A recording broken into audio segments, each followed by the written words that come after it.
أعوذ بالله من الشيطان الرجيم. بسم الله الرحمن الرحيم. ومن يقنت منكن لله ورسوله وتعمل صالحا نؤتها أجرها مرتين وأعتدنا لها رزقا كريما. يا نساء النبي لستن كأحد من النساء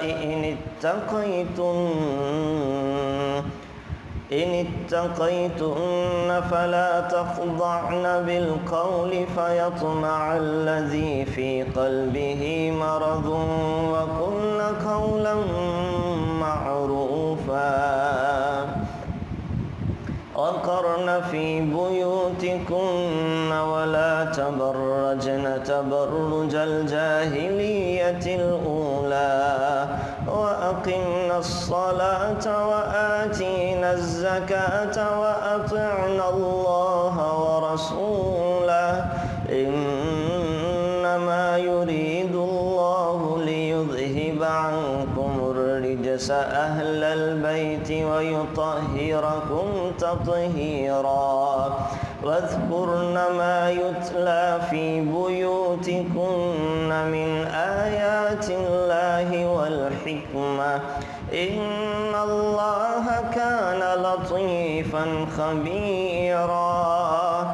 إن المسلمين والمسلمات والمؤمنين والمؤمنات والقانتين والقانتات والصادقين والصادقات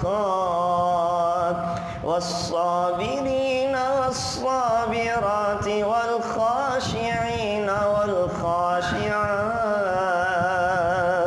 والمتصدقين والمتصدقات والصائمين والصائمات والذاكرين الله كثيرا والذاكرات أعد الله لهم مغفرة وأجرا عظيما. صدق الله العظيم. انشاءاللہ آج ہم 22واں پارہ اس کے جو اہم مضامین ہیں انہیں انشاءاللہ ہم پڑھیں گے. 22ویں پارے میں اللہ تعالیٰ نے سورہ احزاب کو ذکر کیا ہے، سورہ سبا ہے قوم سبا کے حوالے سے، اور سورہ فاطر ہے، اور آخر میں سورہ یاسین کا اللہ تعالیٰ ذکر فرما رہے ہیں. سورہ احزاب جو ہے اس کا بہت بڑا حصہ وہ 22ویں پارے کے شروع میں ہے. ابتدا تو 21ویں پارے کے آخری پاؤں سے ہوتی ہے، اور بہت بڑا حصہ اور بہت اہم واقعات اور اللہ تعالیٰ نے 22ویں پارے میں ذکر کیے ہیں، تو انشاءاللہ وہ بھی میں ذکر کر دیتا ہوں. اور جو غزوہ خندق کا واقعہ ہے اس میں چونکہ بہت سارے چیزیں، بہت سارے اہم واقعات ہیں، وہ غزوہ خندق کے حوالے سے جو بنیادی چیزیں ہیں وہ بھی میں ذکر کر دیتا ہوں. اور آج فتح مکہ بھی ہے، 20 رمضان المبارک مکہ کے فتح ہونے کا دن ہے، اور 20 رمضان یہ ایک ٹرننگ پوائنٹ تھا. اس سے اسلامی سیاست، اسلامی نظام، اسلامی ریاست اور اسلام بالکل ہی بدل گیا اور نکھر کے 14ویں کے چاند کی طرح اور چمکتے سورج کی طرح لوگوں کے سامنے آیا. تو اسے ذکر کرنا بھی بڑا ضروری ہے کہ فتح مکہ کے موقع کے اوپر 20 رمضان کو کیا کیا ہوا، اور سرکار دو عالم صلی اللہ علیہ وسلم کا دین متین اللہ تعالیٰ نے کیسے پورے عالم کے اندر پھیلایا. یہ چیزیں انشاءاللہ آج ہم ذکر کریں گے. اب شروع کرتے ہیں غزوہ خندق سے اور غزوہ احزاب. سورہ احزاب کو سورہ احزاب کیوں کہا جاتا ہے؟ احزاب یہ جمع ہے حزب کی، اور حزب کہا جاتا ہے پارٹیوں کو، جماعتوں کو. کہ اس غزوہ میں کفار کی مختلف جماعتیں، مختلف پارٹیاں متحد ہو کر وہ مدینہ منورہ پر مسلمانوں کو ختم کرنے کے لیے جمع ہوئی تھی۔ اسی وجہ سے اس کا نام غزوہ احزاب، سورۃ الاحزاب رکھ دیا گیا۔ احزاب کہ بہت ساری جماعتیں، بہت ساری پارٹیاں وہ جمع ہو کر مسلمانوں کو ختم کرنے کے لیے وہ اکٹھی ہو گئی ہیں۔ اس اکٹھے ہونے کو اور بہت سارے گروپوں کو عربی زبان میں احزاب کہا جاتا ہے۔ اس وجہ سے اس سورت کا نام بھی اللہ تعالیٰ نے سورۃ الاحزاب رکھا۔ اس کو خندق بھی کہا جاتا ہے، واقعہ خندق کے حوالے سے کہ اس سورت میں اللہ تعالیٰ نے مسلمانوں نے جو خندق کھودی تھی اور کافروں کے حملوں سے بچنے کے لیے حضرت سلمان فارسی کے مشورے پہ جو خندق کھودی تھی، اس مناسبت سے اس کو خندق بھی کہا جاتا ہے۔ اس کی ابتدا کیسے ہوئی؟ یہود کے دو بڑے قبیلے تھے، قبیلہ بنو نذیر اور قبیلہ بنو وائل۔ ان کے تقریباً 20 آدمی جو رسول اللہ اور صلی اللہ علیہ وسلم اور مسلمانوں سے بڑی سخت نفرت رکھتے تھے، بڑی سخت عداوت تھی۔ یہ مکہ مکرمہ پہنچے اور قریشی سرداروں سے ملاقات کر کے ان کو مسلمانوں سے جنگ کے لیے آمادہ کیا۔ قریشی سردار سمجھتے تھے کہ جس طرح مسلمان ہماری بت پرستی کو کفر کہتے ہیں اور ہماری مذہب کو برا سمجھتے ہیں، یہودیوں کا بھی یہی خیال ہے کہ یہ بت پرست قسم کے لوگ ہیں، تو ان سے اتفاق کیسے کیا جا سکتا ہے؟ یہود آ کر ہمیں کہہ رہے ہیں کہ مسلمانوں کے خلاف لڑتے ہیں، حالانکہ یہود تو خود وہ اہل کتاب ہیں، مسلمان بھی اہل کتاب ہیں، تو کہیں یہود ہمیں دھوکہ نہ دیں۔ اس وجہ سے پہلے تو انہوں نے ان کی بات نہیں مانی۔ تو پھر عیسائیوں نے ان سے یہ سوال کیا، مشرکین نے، اچھا تم یہ بتاؤ کہ محمد صلی اللہ علیہ وسلم کا دین اچھا ہے یا ہمارا دین اچھا ہے؟ اس لیے کہ آپ کو پتہ ہے کہ آپ تو اہل کتاب ہیں، یہ بتائیں کہ کون بہتر ہے، ہمارا دین یا محمد کا دین؟ تو ان یہودیوں نے اپنے علم و عمل کے خلاف بات کی، اس لیے کہ ان کے پاس بھی علم تھا، آسمانی کتاب میں تھا کہ اللہ کا دین اور محمد صلی اللہ علیہ وسلم کا دین یہی اصل دین ہے۔ کفار تو بت پرست ہیں، آگ کے پجاری ہیں، ان کا دین کیسے ٹھیک ہو سکتا ہے؟ لیکن یہ ہے جس کو اللہ قرآن میں کہتے ہیں کہ اپنے دین کو چند ٹکوں کے عوض بیچ دیا کرتے تھے، اپنے دین کو اپنے مفادات کی خاطر بیچ دیا کرتے تھے، اپنے دین کو اپنی سیاست کی نظر کر دیا کرتے تھے۔ یہ یہودیوں نے کیا کہ آپ علیہ السلام کے بارے میں جب مشرکین مکہ نے سوال کیا کہ بتاؤ ہمارا دین اچھا ہے کہ محمد کا؟ اب ان کا تو دین ہی کوئی نہیں تھا، یہ تو بت پرستی ہی بت پرستی تھی، شرک ہی شرک تھا، ان کے پاس دین کہاں سے آ گیا؟ تو یہ کہنے لگے کہ تمہارا دین محمد صلی اللہ علیہ وسلم کے دین سے اچھا ہے، تم جو کئی بتوں کی پوجا کرتے ہو وہ تمہارے کام آتے ہیں، یہ محمد کے دین سے اچھا ہے۔ اس پر یہ لوگ کچھ مطمئن ہوئے، مگر اس پر بھی یہ مطمئن نہ ہوئے کہ ہم جا کر مسلمانوں سے لڑیں۔ یہ کہنے لگے اچھا 50 قریشی سرداروں کو مسجد حرام میں جمع کرو اور مسجد حرام میں جمع کرو، پھر ہم بات مانیں گے۔ چنانچہ 50 قریشی سردار مسجد حرام میں جا کر بیت اللہ کی دیواروں سے سینے لگا کر اللہ کے سامنے یہ وعدہ کریں کہ ہم میں سے جب تک ایک آدمی بھی زندہ رہے گا ہم محمد صلی اللہ علیہ وسلم کے خلاف جنگ کرتے رہیں گے۔ اب یہاں اللہ تعالیٰ کا حلم دیکھیں اور اللہ کا آپ عجوبہ دیکھیں، قدرت کا۔ ہم کہتے ہیں نا بسا اوقات کہ اللہ کو کیوں نہیں ترس آ رہا، حالات کہاں تک پہنچ چکے ہیں، ظالموں نے، کافروں نے مسلمانوں کو کتنا ستانا شروع کر دیا ہے، اللہ رحم کیوں نہیں کر رہے؟ کرتے ہیں نا یہ بات، ہم عام طور پہ مسلمان کہہ دیتے ہیں کہ اللہ کب رحم کھائیں گے، اللہ کو کب ترس آئے گا کہ کافروں نے مسلمانوں کو کہاں تک پہنچا دیا۔ آپ یہ دیکھیں کہ یہاں پر اللہ کے لاڈلے نبی چند مسلمانوں کے خلاف کافر کیا کہہ رہے ہیں، اور اللہ کا حلم اور بردباری دیکھیں کیا کہہ رہے ہیں۔ اللہ کے گھر میں، اللہ کے گھر کے ساتھ بیت اللہ سے چمٹ کر اللہ کے دشمن اللہ کے نبی کے خلاف جنگ کرنے کا معاہدہ کر رہے ہیں اور مطمئن ہو کر جنگ کے لیے تیاریاں شروع کر دیتے ہیں۔ لیکن اللہ تعالیٰ کا حلم اور اللہ کی بردباری کا عجیب منظر ہے کہ اللہ ان کو اپنے گھر میں بھی نہیں پکڑ رہا۔ یہ بالکل ایسے ہی ہے جیسے کسی ماں کے ساتھ کوئی آدمی چمٹے اور ماں سے کہے کہ تو میرے لیے دعا کر، میں تیرے بچوں کو قتل کر دوں، تو میرے لیے دعا کر، میری کامیابی کے لیے میں تیرے بچوں کو مارنے جا رہا ہوں، تیرے بچوں کو قتل کرنے جا رہا ہوں، تو میری کامیابی کی دعا کر۔ یہ بالکل کون سی ماں ہے جو ایسا کرے گی؟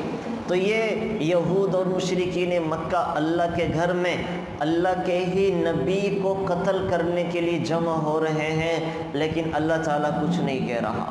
اللہ تعالیٰ انہیں مہلت دے رہے ہیں، اللہ تعالیٰ انہیں ڈھیل دے رہے ہیں۔ تو یہ اللہ تعالیٰ کا آپ حلم دیکھیں کہ اللہ تعالیٰ دنیا کا نظام ہی ایسے چلاتا ہے۔ اللہ تعالیٰ نے دنیا کا نظام انسانوں کے حوالے کیا ہوا ہے کہ اپنے نظام سے، اپنے اعتبار سے یہ اس کائنات کا نظام چلاتے ہیں۔ تو بہرحال یہ یہودی قریش مکہ کے ساتھ معاہدہ کرنے کے بعد عرب کے ایک اور بڑے جنگجو قبیلہ غطفان کے پاس پہنچے اور ان کو جا کر بتلایا کہ ہم قریش مکہ اس بات پر متفق ہو چکے ہیں کہ اس نئے دین اور نئے نبی کو ختم کرنا ہے، آپ بھی ہمارے ساتھ معاہدہ کریں۔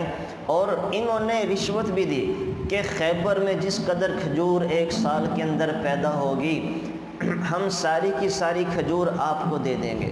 چنانچہ اس طرح کر کر کے یہ قبیلے اپنے ساتھ ملاتے گئے اور ابو سفیان اپنی قیادت میں 12,000 سے 15,000 لوگوں کو لے کر مسلمانوں کو ختم کرنے کے لیے، ہمیشہ ہمیشہ سے دنیا سے مٹانے کے لیے نکل آیا۔ غزوہ بدر میں آپ دیکھیں مدینہ منورہ پر یہ سب سے بڑا حملہ ہونے والا ہے۔ غزوہ بدر میں مسلمانوں کے مقابل 1,000 کا لشکر تھا، غزوہ احد میں 3,000 کا تھا، اور اس دفعہ 12 سے 15,000 کا لشکر تھا، 12 سے 15,000 کا لشکر۔ اور ادھر مسلمانوں کی کیا صورتحال تھی کہ رسول اللہ صلی اللہ علیہ وسلم کو جب اس محاذ کی حرکت کا پتہ چلا کہ یہ ہمارے خلاف لڑنے کے لیے آ رہے ہیں، تو آپ علیہ الصلاۃ والسلام کی زبان پر یہ کلمہ تھا، حسبنا اللہ ونعم الوکیل، حسبنا اللہ ونعم الوکیل، یعنی اللہ ہمیں کافی اور ہمارا کارساز ہے۔ ایک وظیفہ بھی ہے یہ پورا، حسبنا اللہ ونعم الوکیل۔ جب حالات انسان کے بس سے باہر ہو جائیں اور اس کو خطرہ ہو تو انسان اس کا ورد کرے کہ جو رسول اللہ صلی اللہ علیہ وسلم اس موقع پر اس کا ورد کر رہے ہیں کہ حسبنا اللہ ونعم الوکیل، اللہ ہمیں کافی اور ہمارا کارساز ہے۔ اس کے بعد مہاجرین اور انصار کو سرکار دو عالم صلی اللہ علیہ وسلم نے جمع کیا اور آپ علیہ الصلاۃ والسلام ان سے مشورے کرنے لگے۔ اس کے بعد کافروں کے حملے سے بچنے کے لیے آپ علیہ الصلاۃ والسلام مشورہ کرنا سنت نبوی ہے۔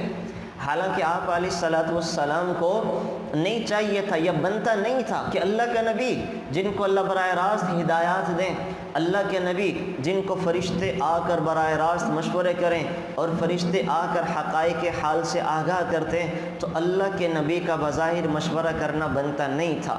لیکن ہمیں بتانے کے لیے، ہمیں سکھانے کے لیے کہ میں اللہ کا نبی ہوں، مجھے سب کچھ پتہ ہے، اللہ مجھے بتا سکتے ہیں، پھر بھی میں اپنے ساتھیوں سے مشورے کرتا ہوں۔ تو امت محمدیہ کے لوگ اپنے کاموں میں لوگوں سے مشورے کرنا نہ چھوڑنا، ہاں مشورے کے لیے سمجھدار لوگوں کا انتخاب کرنا، ہر کسی سے مشورے کرتے نہ پھرنا۔ اور پھر آپ علیہ الصلاۃ والسلام نے فرما بھی دیا، ما ندم من استشار وما خاب من استخار، مشورہ کرنے کے بعد انسان کو شرمندہ اور نادم نہیں ہونا پڑتا، اور استخارے کے بعد جو کام کیا جائے اس میں ناکام نہیں ہونا پڑتا۔ تو مشورے کر لینے چاہیے، اور یاد رکھیں یہ جو مشورہ ہے نا، یہ استخارے سے بھی زیادہ اہم ہے۔ جب مشوروں میں اور تحقیق کے بعد کوئی چیز ثابت ہو جائے تو پھر استخارے کی بھی ضرورت نہیں پڑتی۔ استخارے کا درجہ یہ سیکنڈری ہے، ثانوی درجے کی چیز ہے، اصل تو مشورے ہیں مشورے۔ جب مشوروں سے اور تحقیق حال سے چیزیں کلیئر ہو جائیں پھر استخارے کی بھی ضرورت نہیں پڑتی۔ تو آپ علیہ الصلاۃ والسلام مشورہ کر رہے ہیں کہ ہم کیا کریں، کیسے دشمنوں کے حملوں سے ان کے شر سے بچیں۔ تو حضرت سلمان فارسی نے مشورہ دیا، چونکہ یہ روم کے رہنے والے تھے اور روم اور ایران والوں کی جنگیں اکثر رہا کرتی تھی، تو حضرت سلمان نے کہا کہ یا رسول اللہ صلی اللہ علیہ وسلم، ہم یہ کرتے ہیں کہ اپنی حفاظت اور دفاع کے لیے خندق کھود لیتے ہیں۔ خندق، وہ خندق ہم لمبی سی خندق اور چوڑی سی خندق کھود لیتے ہیں جس سے ہمارا دشمن اس طرف رہے گا اور ہم تک پہنچ نہیں سکے گا۔ چنانچہ آپ علیہ الصلاۃ والسلام کو حضرت سلمان فارسی کا یہ مشورہ بڑا پسند آیا، اور سرکار دو عالم صلی اللہ علیہ وسلم نے پہاڑ کے اندر 3.5 میل لمبی خندق کھودی ہے، 3.5 میل لمبی، اور جس کی گہرائی 5 گز تھی۔ 5 گز کتنی، اور چوڑائی بھی اس کی اچھی خاصی۔ اب آپ اندازہ لگائیں کہ پہاڑ میں پتھر پر وہ 3.5 میل کی خندق کھودنا کتنا مشکل کام ہے، کتنا مشکل کام ہے۔ روزانہ 5 گز لمبی اور 5 گز گہری خندق صحابہ کھودتے تھے، اور صرف مسلمان کتنے تھے کھودنے والے؟ 3,000 مسلمان ہیں جو روزانہ وہ 5 گز گہری اور 5 گز لمبی خندق کھودا کرتے تھے، اور اس کے اندر وہ رسول اللہ صلی اللہ علیہ وسلم کے جوان صحابہ کے ساتھ ساتھ بچے بھی شامل تھے، اور بچوں نے بھی اجازت لے کر مسلمانوں کے ساتھ اس کے اندر وہ کوشش کی۔ آپ علیہ الصلاۃ والسلام نے 10 صحابہ کی ٹولیاں بنا دی کہ ہر 40 گز خندق کھودنے کا ذمہ 10 صحابہ کے ہیں۔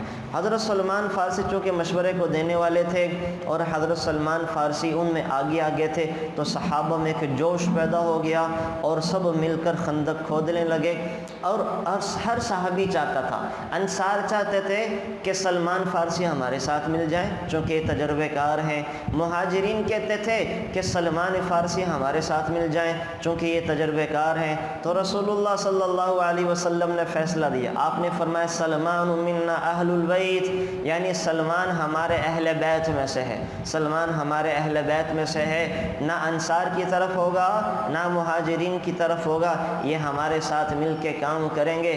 اس موقع پہ حضور نے حضرت سلمان کے بارے میں فرمایا تھا کہ سلمان منا اہل البیت، کہ سلمان ہمارے اہل بیت میں سے ہے۔ تو بہرحال موقع بموقع آپ علیہ الصلاۃ والسلام یہ باتیں صحابہ کی تعریف اور شان کے بارے میں فرما دیا کرتے تھے۔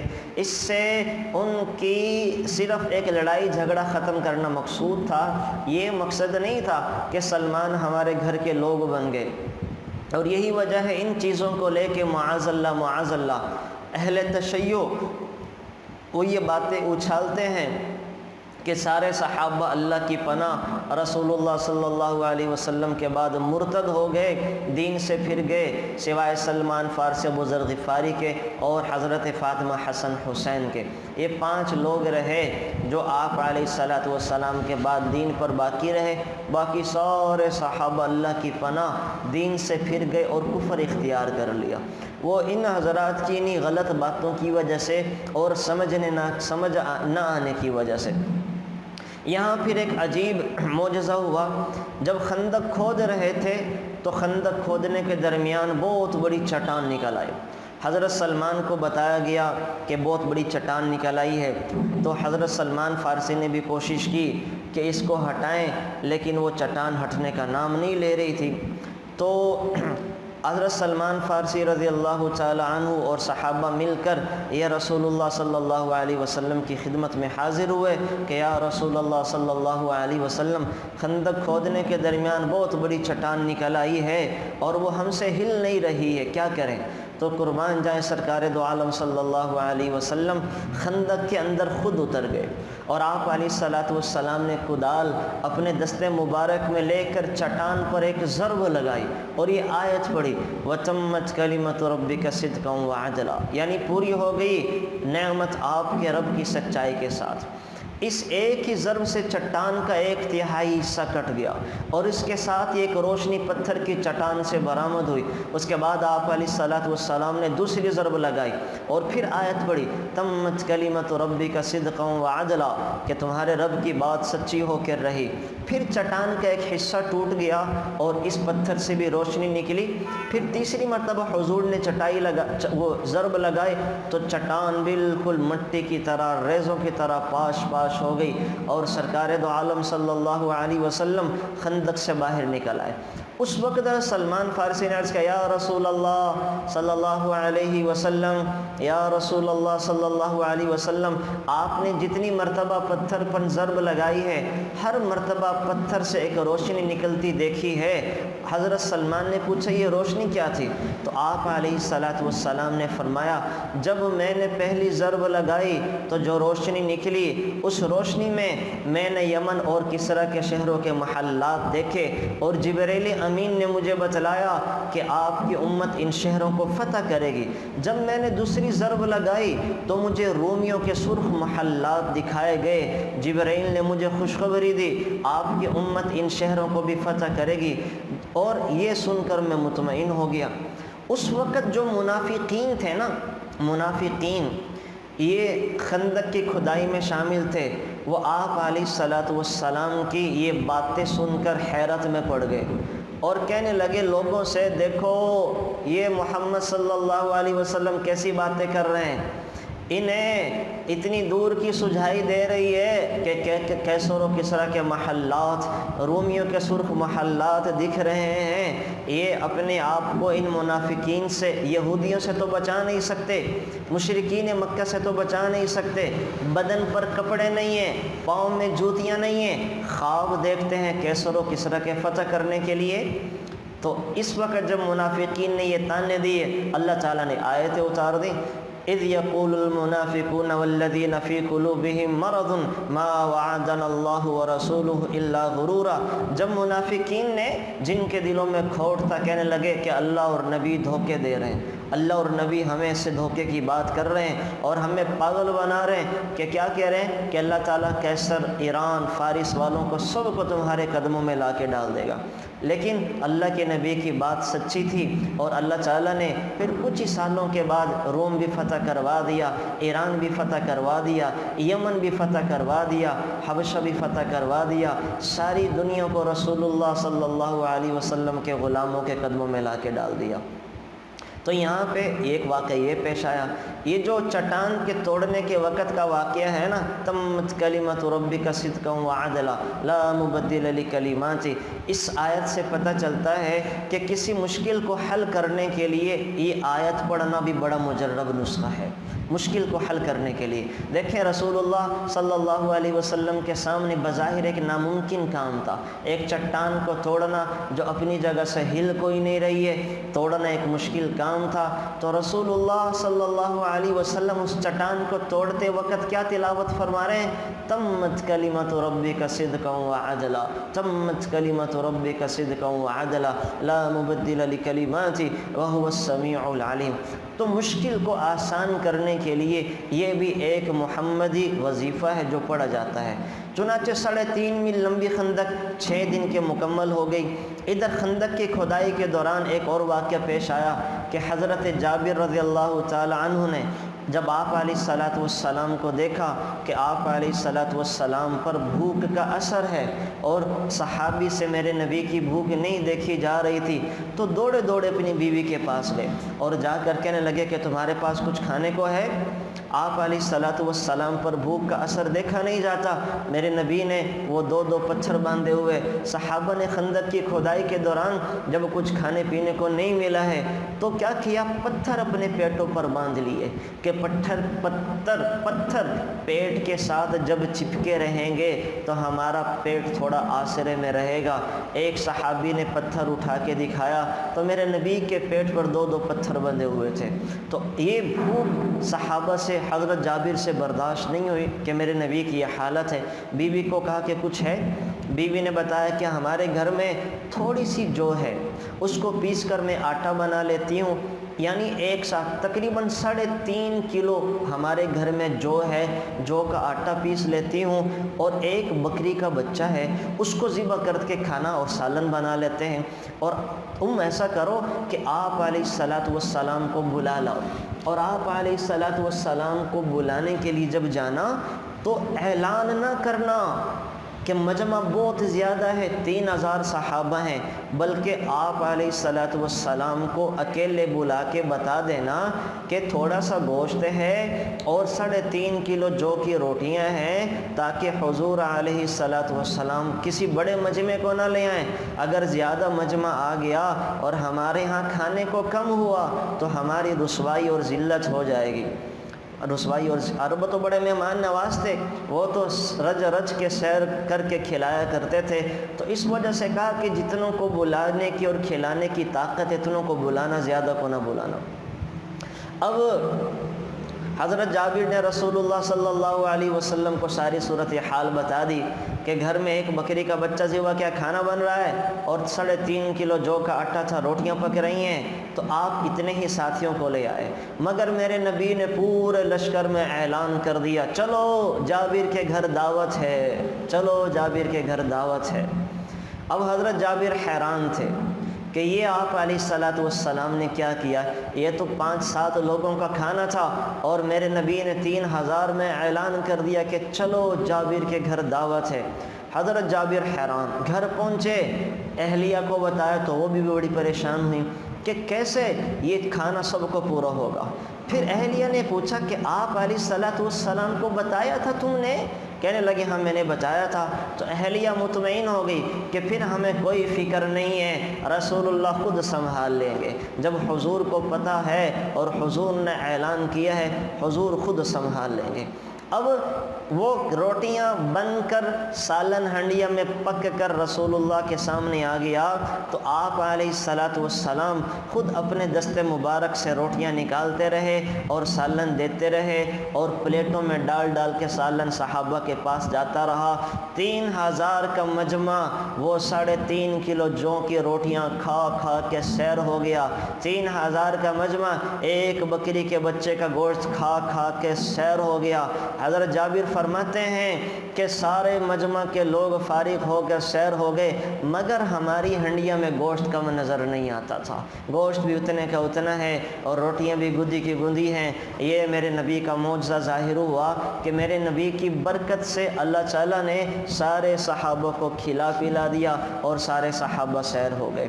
ادھر اس دوران جب غزوہ خندق کا موقع تھا تو کفار نے حملہ کیا اور کسی طرح خندق عبور کر کے آگے پہنچے۔ یہ جب ہوا تو رسول اللہ صلی اللہ علیہ وسلم اور صحابہ بڑی بے جگری کے ساتھ ان کے مقابلے پر آ گئے، سخت تیر اندازے کی۔ اس میں اتنی سختی اور شدت تھی کہ رسول اللہ صلی اللہ علیہ وسلم اور صحابہ کرام کو سارے دن اتنا مصروف رہنا پڑا کہ نماز کے لیے بھی ذرا مہلت نہ ملی، اور 4 نمازیں عشاء کے وقت میں پڑھی گئی۔ اندازہ لگائیں آپ، 4 نمازیں قضا ہو گئی، فجر، ظہر، عصر، مغرب، عشاء کے وقت میں 4۔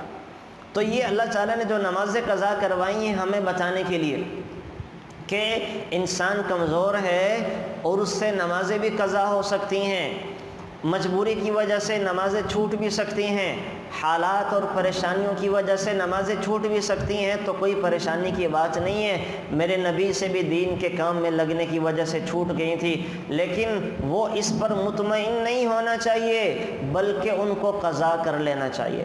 تو قضا نمازوں کو پڑھنے کا طریقہ بتلانے کے لیے میرے اللہ نے ہمارے نبی سرکار دو عالم صلی اللہ علیہ وسلم سے نمازیں قضا کروا دی، تاکہ امت کے سامنے نمازوں کو قضا کرنے کا طریقہ آ جائے۔ اب دیکھیں نا، اللہ چاہتا تو آپ علیہ السلام فرشتوں کی صف کو کھڑا کر کے نماز پڑھ لیتے، لیکن یہ بتانا تھا کہ بسا اوقات کچھ کام ایسے ہوتے ہیں کہ ان میں لگ کر وہ دینی کے کام ہوتے ہیں، نمازیں قضا ہو سکتی ہیں، تو کوئی بات نہیں، ان نمازوں کو بعد میں پڑھ لیا جائے۔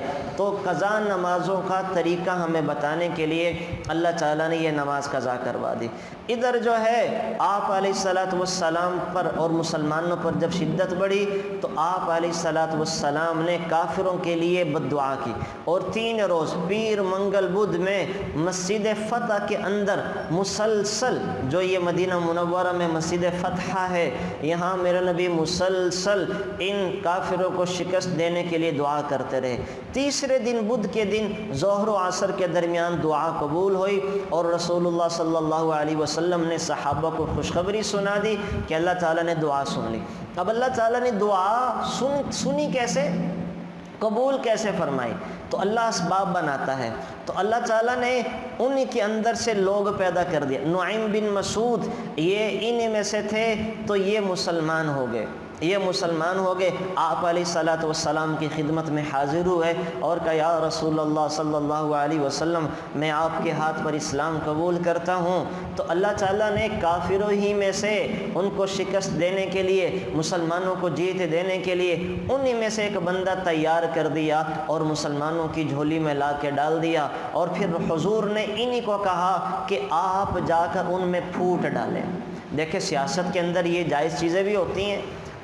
تو آپ علیہ الصلوۃ والسلام نے نعیم بن مسعود سے کہا کہ پھوٹ ڈالیں، تو نعیم بن مسعود گئے اور یہودیوں میں اور منافقین میں ہیلے بہانے والی باتیں کر کر پھوٹ ڈال دی، دونوں کو ایک دوسرے سے بدگمان کر دیا۔ اسی لیے کہا جاتا الحرب خدعۃ، کہ جنگ کے دوران ایسے کام کرنا جائز ہوتے ہیں جو بظاہر دھوکہ نظر آئیں لیکن حقیقت میں دھوکہ نہیں ہوتے، جن کو سیاسی چالیں کہا جاتا ہے۔ لیکن ان چالوں میں مسلمانوں کے خلاف چلنا جائز نہیں ہے، کافروں کے خلاف ان کو چلنا جائز ہے۔ تو حضرت نعیم بن مسعود نے پھوٹ ڈالی، اور جس کی وجہ سے یہودی منافقین سے بدگمان ہو گئے، مشرکین سے بدگمان ہو گئے، مشرکین ان سے بدگمان ہو گئے۔ اور دوسرا کام اللہ نے یہ کیا کہ آندھی چلا دی، ان آندھیوں کی وجہ سے ان کی وہ چولہے اکھڑ گئے، خیمے اکھڑ گئے، گھوڑے بھاگنے لگے، دوڑنے لگے۔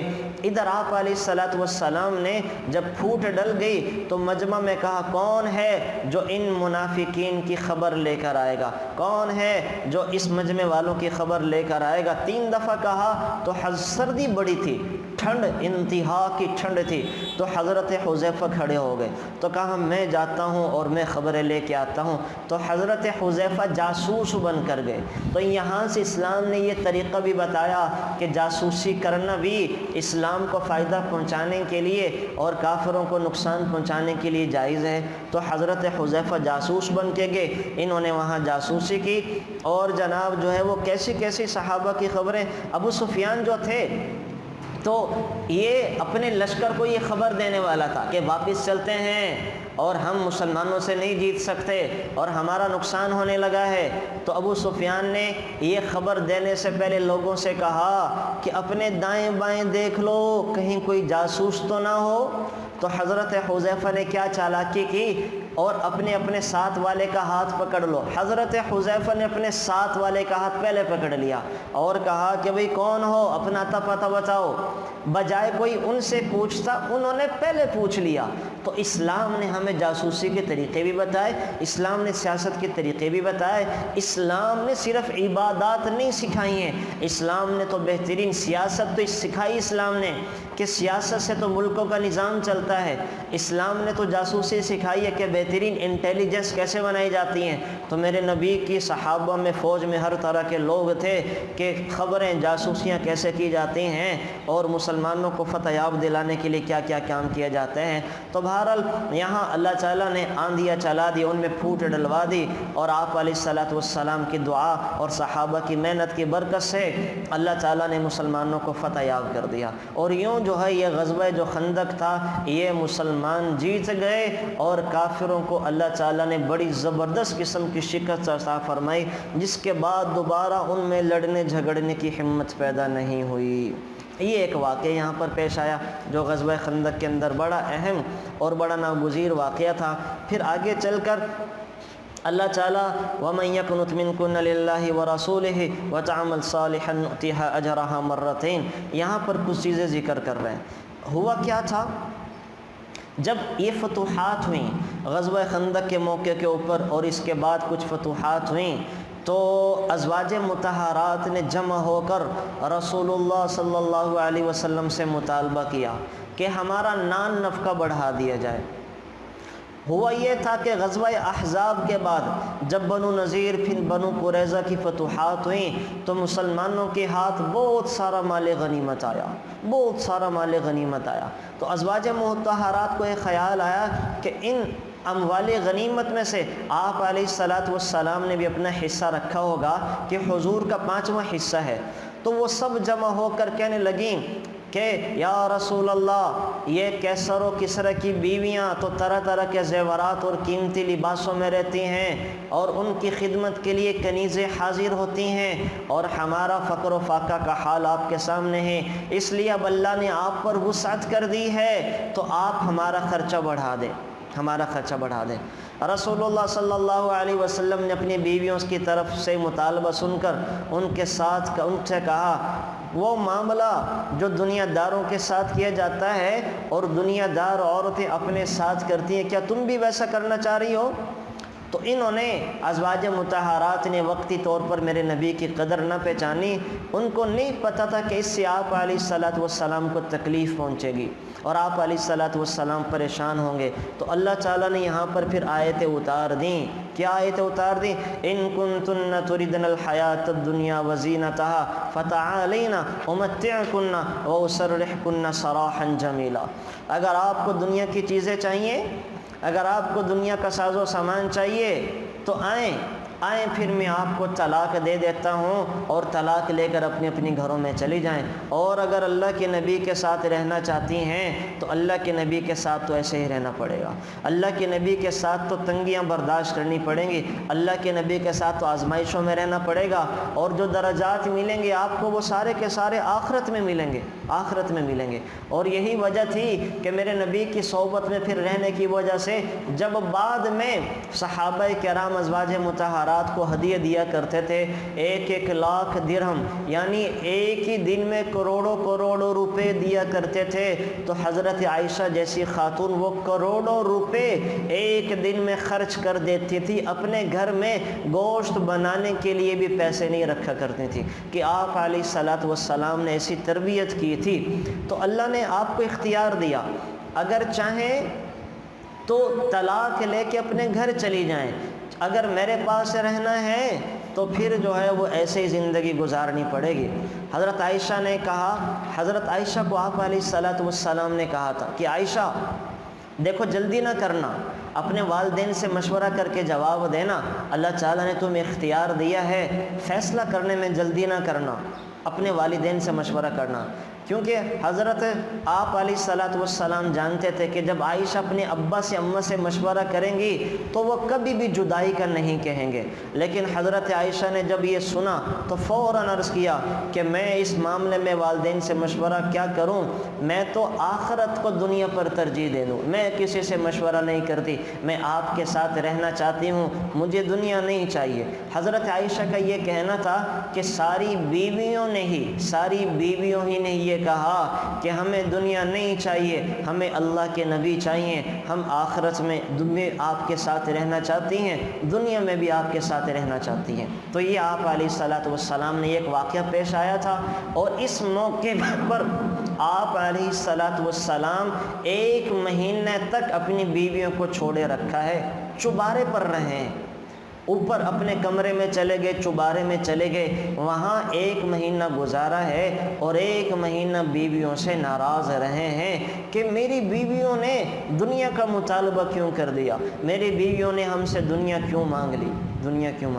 تو بہرحال یہاں پہ یہ اللہ تعالیٰ نے ہمیں بہت سارے پیغامات دینے تھے کہ وہ لوگ جو دین کے کام کرنے میں لگے ہوتے ہیں ان کے پیش نظر دین ہی ہونا چاہیے، دنیا اور دنیا کی نعمتیں آسائشیں ان کے پیش نظر نہیں ہونی چاہیے، کہ اللہ تعالیٰ نے ان کے لیے سب کچھ آخرت میں جمع کر کے رکھا ہے۔ یہاں ایک چیز اور بتا دوں کہ طلاق کی 2 صورتیں ہوتی ہیں، یاد رکھیں طلاق کا حق صرف اور صرف مرد کو ہے، اللہ تعالیٰ نے عورت کو طلاق کا حق نہیں دیا ہے۔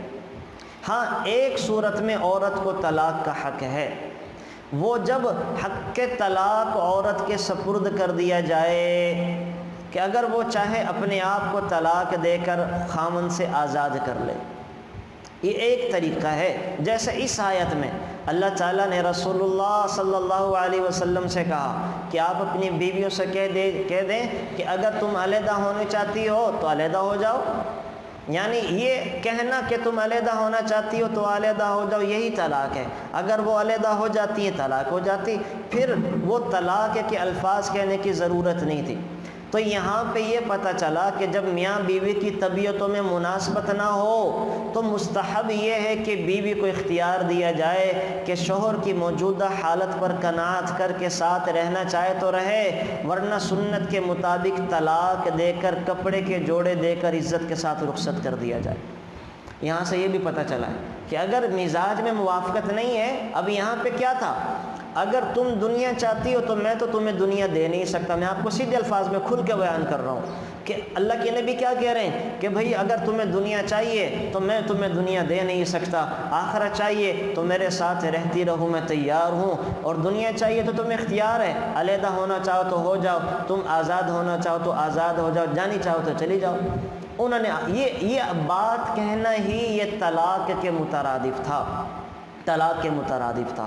تو اگر مزاج میں مناسبت نہ ہو، میں بھی یہی کہتا ہوں، اللہ کی بھی یہی سنت ہے، ہمارے ہاں بسا اوقات طلاق کو بہت برا سمجھا جاتا ہے، ہاں بہت بری چیز ہے، اللہ تعالیٰ کیا ناپسندیدہ ہے، لیکن اس سے زیادہ برا وہ ہے کیا میاں بیوی ایک جگہ رہتے رہیں لیکن روز لڑیں، روز جھگڑیں، روز ایک دوسرے کے ماں باپ کو برا کہیں، روز اپنی قبر کو تاریک کریں، روز اپنی آخرت کو خراب کریں، روز ایک دوسرے کو گالم گلوچ کریں، روز ایک دوسرے کو تانے دیں، روز ایک دوسرے سے لڑ کے اپنی عبادات کو ضائع کریں، پروپیگنڈے کریں، غیبت کینہ بغض کرتے رہیں۔ اللہ کی قسم یہ زیادہ بڑے گناہ ہیں طلاق دینے سے۔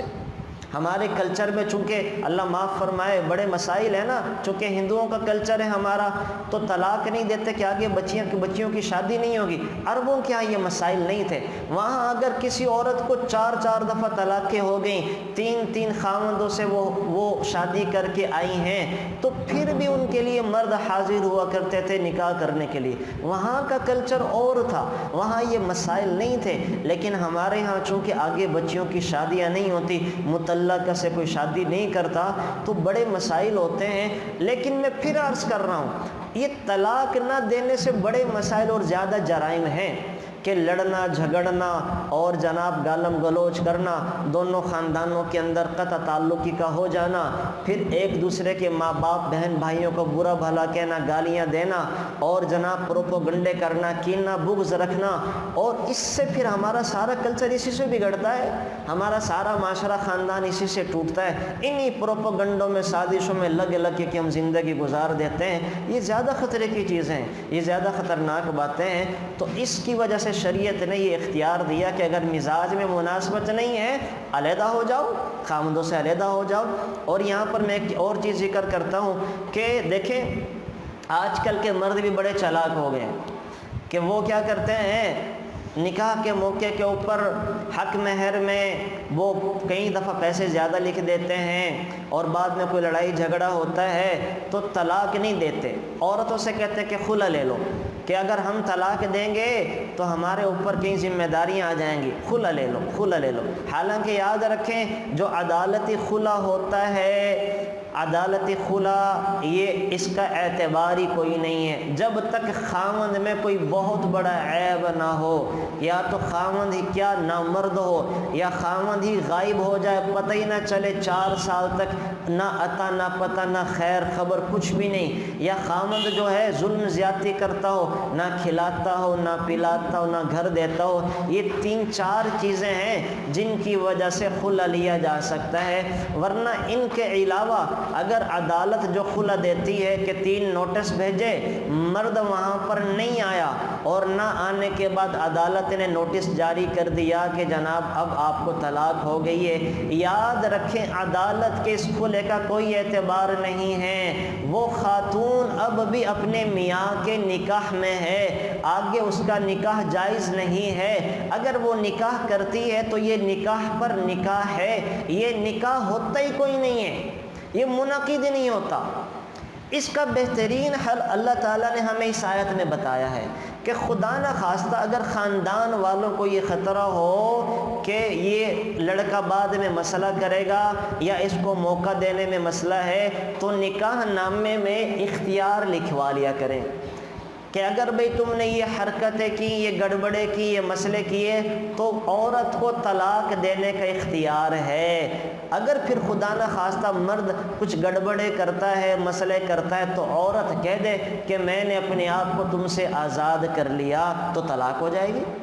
تو یہ ایک صورت ہے، یہ میں اس وجہ سے بتا رہا ہوں، ورنہ ہم یہ عام طور پر نہیں ذکر کرتے کہ اس سے معاشرے کے اندر بگاڑ ہوتا ہے، لیکن چونکہ آج کل حالات ایسے ہیں، وہ مرد طلاق دیتے نہیں ہیں اپنی سیکورٹی کے لیے، عورتوں کو خلا کا بول دیتے ہیں، وہ خلا ہوتا ہی کوئی نہیں ہے، وہ نکاح پہ نکاح ہے، وہ آگے گناہ پہ گناہ ہو رہے ہوتے ہیں۔ اور پھر کیا ہوتا ہے؟ تو اس کا بہترین حل یہ ہے کہ جن خاندانوں کو یہ اندازہ ہے یا جن لوگوں کو یہ پتہ ہے کہ یہ بچہ بعد میں تنگ کرے گا، پریشان کرے گا، تو عورت اپنے آپ کو اختیار دے دے، وہ کہہ دے، خاوند کو کہہ دے کہ آپ مجھے طلاق کا اختیار دے دیں، اور نکاح نامے پر وہ لکھ دے کہ حق طلاق آپ کو تفویض کیا جاتا ہے اس صورت میں، اگر میں نے آپ پر ہاتھ اٹھایا، اگر میں نے آپ کو خرچہ نہیں دیا، اگر میں آپ کو چھوڑ کر پردیس چلا گیا، تو اس صورت میں آپ کو حق طلاق تفویض کرتا ہوں۔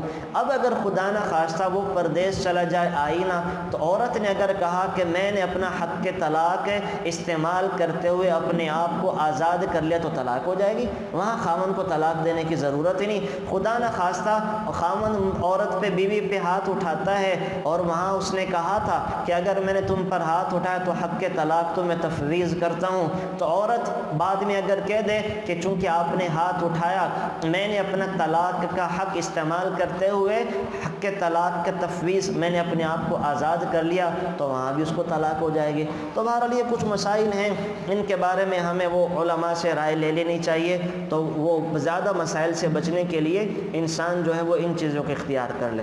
اچھا، آگے چل کے اللہ تعالیٰ جو ہے یہ چیزیں ذکر کر رہے ہیں کہ انما یرید اللہ لیذھب عنکم الرجس اہل البیت ویطہرکم تطہیرا۔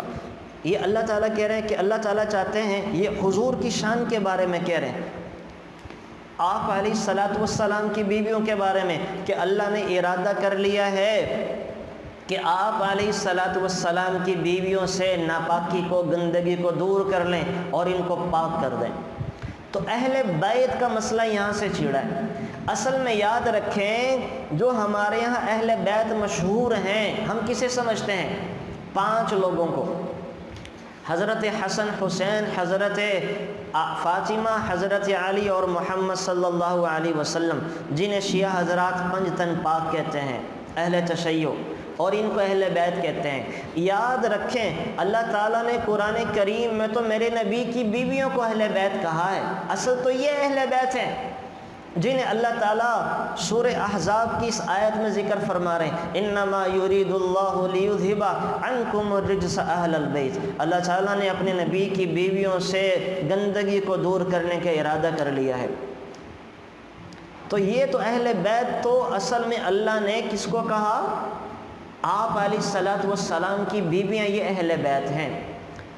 پھر ایک موقع پر سرکار دو عالم صلی اللہ علیہ وسلم گھر سے باہر تشریف لائے، آپ علیہ الصلوۃ والسلام نے کالے رنگ کی روبنی چادر اوڑھی ہوئی تھی، تو حضرت حسن آئے تو ان کو اس چادر میں لے لیا، حضرت حسین آئے ان کو بھی چادر میں لے لیا، اس کے بعد حضرت فاطمہ، حضرت علی آئے ان کو بھی چادر میں لے لیا۔ پھر حضور نے یہ آیت پڑھی، انما یرید اللہ لیذھب عنکم الرجس اہل البیت ویطہرکم تطہیرا، کہ اللہ تعالیٰ نے تو میری بیویوں کو اہل بیت میں شمار کیا ہے، اور حضور نے کہا اللہم ہؤلاء اہل بیتی، یا اللہ یہ میرے بچے بھی اور یہ میرا داماد بھی اور یہ میرے نواسے بھی اہل بیت میں داخل فرما۔ تو ان کو تو اللہ کے نبی نے اہل بیت میں داخل کیا ہے، تو اللہ تعالیٰ نے آپ علیہ الصلوۃ والسلام کی بیویوں کو اہل بیت بنایا ہے، اور پھر حضور نے اللہ سے دعا کر کے اپنی داماد اور اپنے 2 نواسوں کو اور اپنی بیٹی کو بھی اہل بیت میں شامل کر لیا۔ اب اہل تشیع نے کیا کیا؟ جن کو اللہ نے اہل بیت کہا تھا ان کو اہل بیت سے نکال دیا، اور جن کو آپ علیہ الصلوۃ والسلام نے اہل بیت کہا تھا ان کو اہل بیت میں داخل کر لیا۔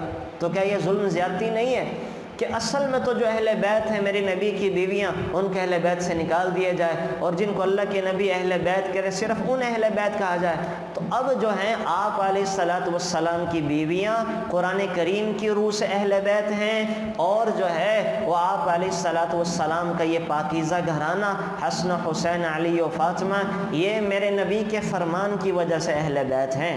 تو اب آپ کو یہ پتہ چل جانا چاہیے کہ اصل میں اہل بیت تو نبی کی بیویاں ہیں اللہ کے فرمان کے مطابق، اور آپ علیہ الصلوۃ والسلام کا گھرانہ یہ میرے نبی کے فرمان سے اہل بیت کے اندر شامل ہوا۔ پھر آگے چل کر اللہ تعالیٰ نے 10 آیات 10 صفات بتائی ہیں، ان المسلمین والمسلمات والمؤمنین والمؤمنات، اسلام والے مرد، اسلام والی عورتیں، 10 خوبیاں بتائی ہیں کہ جس کے اندر یہ 10 کام ہوں گے اللہ تعالیٰ کو ان کے ساتھ جنت کا وعدہ ہے، اللہ تعالیٰ کا جنت کا مغفرت کا وعدہ ہے۔ وہ کیا ہوں 10 کام؟ اسلام لانا، ایمان لانا، قانتین قانتات اللہ تعالیٰ کی بندگی کرنا، سچ بولنے والے مرد، سچ بولنے والی عورتیں، صبر کرنے والے مرد، صبر کرنے والی عورتیں، اللہ کے سامنے عاجزی دکھانے والے مرد اور عاجزی دکھانے والی عورتیں، صدقہ کرنے والے مرد، صدقہ کرنے والی عورتیں، والصائمین والصائمات، روزے رکھنے والے مرد اور روزے رکھنے والی عورتیں، اپنی عزت و ناموس کی حفاظت کرنے والے مرد اور عورتیں، والذاکرین اللہ کثیرا والذاکرات، اللہ تعالیٰ کو کثرت سے یاد کرنے والے مرد اور عورتیں جو یہ 10 کام کریں گے، اعد اللہ لہم مغفرۃ و اجرا عظیما، اللہ تعالیٰ کا ان کے لیے معافی کا اعلان ہے اور بہت بڑے اجر کا اعلان ہے۔ تو جن کے اندر یہ 10 خوبیاں ہوں گی اللہ تعالیٰ ان کے لیے جنت کا وعدہ کر رہے ہیں، مغفرت کا اعلان اور پروانہ جاری کر رہے ہیں۔ پھر آگے چل کر اللہ تعالیٰ نے مسئلہ ختم نبوت کو چھیڑ دیا کہ ما کان محمد ابا احد من رجالکم ولکن رسول اللہ وخاتم النبیین، کہ میرے نبی تو جو ہیں یہ اصل میں تو یہ نبی آخر الزمان ہیں، نبی آخر الزمان ہیں، یہ آپ علیہ الصلوۃ والسلام نبی آخر الزمان ہیں۔ تو سورۃ احزاب میں اللہ تعالیٰ نے ختم نبوت کی تصدیق بھی کر دی کہ آپ کے بعد کوئی بھی نبوت کا دعویٰ کرے گا کسی بھی حیثیت سے وہ جھوٹا ہوگا، دجال ہوگا، کذاب ہوگا۔ آپ علیہ الصلوۃ والسلام نے فرمایا سیأتی من بعد 30 کذاب دجالون، میرے بعد 30 جھوٹے نبی آئیں گے، سب نبوت کا دعویٰ کریں گے، سب جھوٹے ہوں گے بڑے بڑے، اور 3 تو میرے نبی کی زندگی میں ظاہر ہو گئے، مسیلمہ کذاب، اسود عنسی، اور ایک عورت بھی، عورت نے بھی نبی بننے کا دعویٰ کر دیا، سجا نامی جو عورت تھی اس نے بھی نبی بننے کا دعویٰ کر دیا۔ اور ایک بات اور ذہن میں رکھیں، دیکھیں آپ جب بھی کسی آدمی کے ساتھ زیادہ مجمع دیکھیں تو اس کے حق ہونے کا یقین نہ کریں۔ ایک آدمی شریعت کے خلاف چلتا ہے، سنت کے خلاف چلتا ہے، عجیب و غریب قسم کی بکواسات کرتا ہے، لیکن ہم دیکھتے ہیں کہ اس کے ساتھ لاکھوں کا مجمع ہے تو ہمارا دل نرم ہو جاتا، ہم کہتے ہیں اچھا یہ تو بڑا اللہ والا، اس کے ساتھ تو لاکھوں لوگ تھے، اس کے ساتھ تو بہت بڑا مجمع، یہ غلط کیسے ہو سکتا ہے؟ مرزا قادیانی کے ساتھ تو لاکھوں کا مجمع ہے، یہ غلط نہیں ہو سکتا، یہ نبی ہوگا اللہ کا، ہے نا۔ عبداللہ چکڈالوی کے ساتھ جس نے منکرین حدیث اور احادیث کا انکار کیا، اس کے ساتھ لاکھوں کا مجمع ہے، تو لوگوں نے کہا یہ کیسے ہو سکتا ہے؟ جاوید غامدی کے فالوورز لاکھوں ہیں، ہم کہتے ہیں کہ یہ غلط کیسے ہو سکتا، ماننے والے لاکھوں ہیں۔ یاد رکھیں شیطان بھی تو غلط ہے، اس کے ماننے والے بھی تو زیادہ ہیں۔ اللہ کے ماننے والے ساری دنیا میں 2 ارب ہیں اور شیطان کے ماننے والے 6 ارب ہیں، تو شیطان کے ماننے والے زیادہ، اس کا مطلب یہ نہیں ہے کہ وہ شیطان ٹھیک ہو گیا اور معاذ اللہ اللہ غلط ہے۔ ہمیشہ غلط لوگوں کے پیچھے چلنے والے زیادہ ہوتے ہیں کہ اس میں لذت ہے، اس میں قربانیاں آزمائشیں نہیں ہیں، دین پر قربانیاں آزمائشیں، دین پہ چلنا مشکل ہے، ان کے پیچھے چلنے والے ہمیشہ تھوڑے ہوتے ہیں۔ آپ مجھے ایک موٹی سی بات بتائیں، رسول اللہ صلی اللہ علیہ وسلم اپنی زمینی اور آسمانی طاقتوں کے ساتھ موجود ہیں، کیا اللہ کے نبی کے ہوتے ہوئے کسی اور کی دال چل سکتی ہے؟ یعنی آپ سوچیں، کہ اللہ کے نبی ایک طرف ہیں. سپوز آپ مجھے یہ بتائیں، الیکشن ہو جائیں، ایک طرف اللہ کے نبی کھڑے ہیں اور ایک طرف کوئی اور کھڑا ہو جائے، تو کیا اللہ کے نبی کے مقابلے میں کسی اور کو ووٹ مل سکتا ہے؟ ممکن ہی نہیں ہے، ممکن ہی نہیں ہے. یہ بالکل ایسا ہی ہے کہ یہاں پہ ایک لوکل کپڑا بھی کراؤ اور ایک برانڈ کا کپڑا بھی کراؤ، دونوں کی قیمت وہ 1,000 روپے ہو، تو سارے برانڈڈ کپڑا لیں گے، لوکل کپڑے پہ تو کوئی بھی نہیں جائے گا. تو اللہ کے نبی اپنی ساری زمینی آسمانی طاقتوں کے ساتھ موجود ہیں، لیکن آپ کے پڑوس میں ایک آدمی، ایک عورت اور ایک اور مرد کھڑا ہو کے نبوت کا اعلان کرتے ہیں، ان کے ساتھ بھی لاکھوں کا مجمع مل جاتا ہے، لاکھوں لوگ ان پر بھی ایمان لے آتے ہیں. حالانکہ عقلی طور پہ بنتا نہیں ہے کہ اللہ کے نبی کے مقابلے میں کوئی اور نبوت کا اعلان کرے اور اس کی دکانداری چل جائے، اس پر کوئی ایمان لے کر آئے. مسیلمہ کذاب اللہ کے نبی کے مقابلے میں 60,000 کی فوج لے کر آیا تھا، سب سے بڑی فوج. اتنی بڑی تو سارا کفر بھی لے کر نہیں آیا تھا، اتنی بڑی فوج ایک جھوٹا نبی لے کر آ گیا، جھوٹا نبی لے کر آ گیا.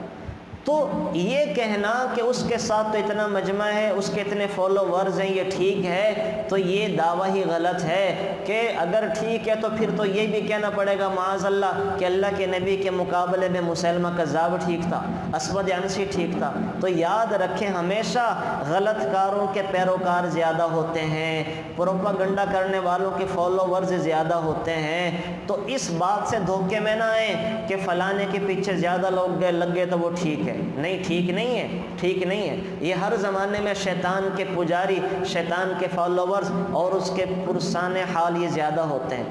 تو یہ بات بالکل ہمارے معاشرے کے اندر غلط چل پڑی. اس باتوں سے نکلیں. اور ہمارے موجودہ زمانے میں جو شیاطین ہیں، جیسے عامر لیاقت جیسے، یہ بھی دین سکھا رہے ہیں، جاوید غامدی جیسے، یہ بھی دین سکھا رہے ہیں، یہ بھی دین بتانے میں لگے ہوئے ہیں. تو ان کے پیچھے چلنے سے بچیں. ان کے پیچھے چل کر سوائے گمراہی کے کچھ بھی نہیں ملے گا، کچھ بھی نہیں ملے گا، کچھ بھی نہیں ملے گا. تو بہرحال یہاں پہ اللہ تعالیٰ نے ہمیں یہ ایک بہت بڑا مسئلہ حل کر دیا کہ میرے نبی تو خاتم النبیین ہیں، اور آپ کے بعد جو بھی دعویٰ کرے گا وہ جھوٹا ہے، مکار ہے، دجال ہے. یہاں پر یہ آ گیا. پھر اسی طرح سے آگے چل کر یہ بڑی عجیب آیت اللہ کا ذکر کر رہے ہیں سورہ احزاب کے اندر جو آخری ہے نا، یا ایھا الذین آمنوا اتقوا اللہ وقولوا قولا سدیدا، اے ایمان والو اللہ سے ڈرو اور کھری اور سیدھی بات کہو. سیدھی بات کو، یہ نہیں کہا کھری بات کہو، سچی بات کہو. آپ حیران ہوں گے، نکاح کے موقع پر 4 آیات پڑھی جاتی ہیں، 4 آیات، اور چاروں آیتوں میں تقوی کا ذکر ہے. تقوی کا ذکر اللہ تعالیٰ نے ذکر کیا ہے. چل اس سے پہلے میں ایک چیز اور، کیوں تقوی کا ذکر کیا ہے؟ اس کی وجہ کیا ہے؟ اس کی وجہ یہ ہے کہ جتنے رشتے اللہ تعالیٰ نے زمین پر بنائے ہیں، ان میں سے سب سے مقدس اور پاکیزہ رشتہ تو ماں اور باپ کا ہے، لیکن سب سے اہم بنیادی ضروری رشتہ وہ میاں اور بیوی کا بنایا ہے. اللہ تعالیٰ نے جو رشتے بنائے ہیں بہن بھائیوں کا، ماں باپ کا، یہ وہ رشتے ہیں جو توڑنے سے بھی نہیں ٹوٹتے، یہ ٹوٹتے ہی کوئی نہیں ہے. 20 سال 30 سال ماں باپ بچھڑ جائیں پھر بھی مل جاتے ہیں. تو اس رشتے کے بارے میں اللہ تعالیٰ نے زیادہ چیزیں ذکر نہیں کی، لیکن جو رشتہ انسان خود قائم کرتا ہے میاں اور بیوی کا، یہ بڑا کچا ہے، بڑا پائیدار ہے. اور کچا اتنا ایک بول سے ٹوٹ جاتا ہے، پائیدار اتنا کہ سب سے پہلا رشتہ اللہ نے یہ بنایا جنت میں. دنیا میں یہی رشتہ باقی رہتا ہے کہ بیٹیاں اپنے گھروں میں، بیٹے اپنے گھروں میں. یہ میاں بیوی بیچارے بوڑھا بوڑھی ہو کر زندگی گزارتے ہیں ایک دوسرے کے سہارے. جنت میں بھی یہی رشتہ باقی بچے گا. بیٹے اپنی جنتوں میں اپنی بیویوں کے ساتھ ہوں گے، بیٹیاں اپنی جنتوں میں اپنے خاوندوں کے ساتھ ہوں گی. بچے گے کون؟ وہی دنیا والے بوڑھا بوڑھی میاں بیوی، وہ دونوں باقی بچیں گے. تو یہ رشتہ اللہ تعالیٰ نے بڑا اہم، بنیادی، ضروری. تو یہ رشتہ چونکہ کچا اتنا ہے کہ اللہ معاف فرمائے ایک بول سے ہمیشہ ہمیشہ کے لیے ٹوٹ جاتا ہے، اور مضبوط اتنا ایک بول سے جڑ جاتا ہے. تو اس رشتے کی بقا کے لیے، اس رشتے کی حفاظت کے لیے رسول اللہ صلی اللہ علیہ وسلم نے بہت زیادہ چیزیں ذکر کی ہیں، اور اللہ تعالیٰ نے قرآن کریم میں جتنا میاں بیوی کے رشتے کے حوالے سے ذکر کیا، کسی حوالے سے ذکر نہیں کیا۔ اور پھر میرے نبی جب اس رشتے کو جوڑا کرتے تھے تو 4 آیتیں تلاوت فرمایا کرتے تھے، چاروں آیتوں میں تقوی کا ذکر ہے۔ کیا مطلب؟ یعنی اللہ کے نبی کہا کرتے تھے، اللہ کہہ رہے ہوتے تھے کہ دیکھو یہ میاں بیوی کی شکل میں 2 خاندان جڑنے جا رہے ہیں، یہ جو رشتہ ہے میاں بیوی کا یہ کیسے چلے گا؟ اللہ کو بیچ میں ڈالو گے، خوف خدا رکھو گے تو یہ چلے گا۔ انسان ماؤں کی خدمت اس وجہ سے بھی کرتا ہے کہ میری ماں ہے، میں اگر اس کی خدمت نہیں کروں گا تو کون کرے گا؟ اس نے مجھے پالا ہے، پال پوس کے بڑا کیا ہے، میں اگر اس کے احسان کا بدلہ نہیں چکاؤں گا تو کون چکائے گا؟ یہ میری بہنیں ہیں، یہ میرے گھر میں پیدا ہوئی ہیں، ہم نے ایک ہی ماں کا دودھ پیا ہے، میں اگر اس کے کام نہیں آؤں گا، اس کا خیال نہیں کروں گا تو کون کرے گا؟ یہ کلچر کے طور پہ بھی انسان کرتا ہے، احسان نبھانے کے لیے بھی کرتا ہے۔ لیکن بیوی کے رشتے میں انسان کے ذہن میں اگر خوف خدا نہ ہو کہ یہ اللہ تعالیٰ نے مجھے کسی کا لخت جگر لا کر دے دیا، اس کی ذمہ داری مجھ پہ ڈال دی ہے، تو اللہ تعالیٰ کو مجھے جواب بھی دینا پڑے گا، اللہ مجھ سے پوچھیں گے بھی اس کے حقوق ادا کیے کہ نہیں کیے، بیویوں سے بھی پوچھا جائے گا، خاوندوں کے حقوق ادا کیے کہ نہیں کیے، خاوندوں سے بھی پوچھا جائے گا بیویوں کے حقوق ادا کیے کہ نہیں کیے۔ تو جب تک اللہ کو بیچ میں نہیں لائیں گے، خوف خدا نہیں لائیں گے، اس وقت تک یہ رشتہ اچھے سے نہیں بن سکتا۔ یہ زندگی کی گاڑی میاں بیوی کی چل نہیں سکتے اگر بیچ سے اللہ کو نکال دیں، اپنے کلچر کو لے آئیں۔ تو اس وجہ سے آپ علیہ السلام 4 آیتیں تلاوت کرتے تھے جن میں خوف خدا تقوی کا ذکر ہے کہ دیکھو اس رشتے کو نبھانے میں، چلانے میں، بچانے میں اللہ سے ڈرنا، کوئی فیصلہ کرنے سے پہلے اللہ کو بیچ میں لانا، اللہ سے ڈرنا۔ اور یہ پھر عجیب آیت تلاوت کیا کرتے تھے، یا ایھا الذین آمنوا اتقوا اللہ، اے ایمان والو اللہ سے ڈرو، وقولوا قولا سدیدا، سیدھی بات کہنا، سیدھی بات کہنا، یہ نہیں کہہ رہے اللہ کے سچی بات کہنا، درست بات کہنا، موقع محل کے مطابق بات کرنا، مناسب بات کرنا، وہ بات کرنا جس سے فتنہ نہ پھیلے، وہ بات نہ کرنا جس سے فتنہ پھیلے، سیدھی بات کرنا۔ سچی بات کا اللہ نہیں کہہ رہے، اس لیے کہ بس اوقات سچ بڑا کڑوا ہوتا ہے اور سچ سے فتنہ اور فساد پھیل جاتا ہے، سچ بتانے سے خاندان ٹوٹ جاتے ہیں، بڑا نقصان ہوتا ہے بس اوقات سچ بولنے کا۔ مثلاً اکلوتا بیٹا تھا،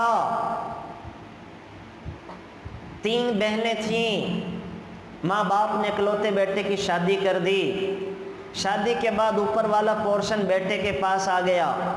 اب جناب بیٹا آفس سے آیا، کاروبار سے ہاتھ میں شاپر پکڑ کے لایا، اب چھوٹی بہن نے دیکھ لیا، پہلے جاتا تھا اماں کے کمرے میں، اب بیچارہ شاپر لے کے آیا ہے، وہ شاپر میں سوٹ تھا، لے کے چلا گیا اپنی بیوی کے کمرے میں اوپر سیدھا۔